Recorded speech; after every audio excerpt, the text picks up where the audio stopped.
Lionel Messi ও Cristiano রোনালদোর অবিশ্বাস্য ফর্মের কারণে অনেক খেলোয়াড়ই তাদের সেরা সময়েও দুই মহাতারকার আলোর ঝলকানিতে ম্লান হয়ে গেছেন।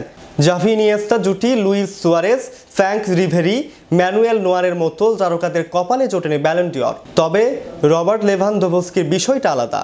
মেসি রোনালদোকে পেছনে ফেললেও শেষ পর্যন্ত করোনা মহামারীর কারণে কাঙ্ক্ষিত ব্যালন ডি'র ছুঁয়ে দেখা হয়নি তার। 2020 ও 2021 সালে ক্যারিয়ারের সেরা সময় কাটিয়েছেন রবার্ট লেভানদোভস্কি। এর মধ্যে 2019 থেকে 20 মৌসুমে বায়ার্ন মিউনিখকে জিতিয়েছেন ঐতিহাসিক ট্রেবল। সব প্রতিযোগিতা মিলিয়ে সেবার করেছিলেন 55 গোল। কিন্তু এমন দুর্দান্ত পারফরমেন্সের পরও তার কপালে জোটেনি ব্যক্তিগত শ্রেষ্ঠত্বের স্বীকৃতি ব্যালন ডি'র। বৈশ্বিক করোনা মহামারীর অজুহাতে সেবারের ব্যালন ডি'র বাতিল করে দেয় ফ্রান্স ফুটবল।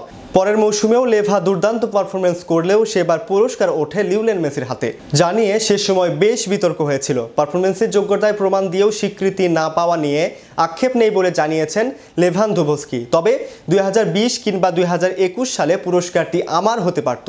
এ 2 বছর ছিল আমার ক্যারিয়ারের সেরা বছর।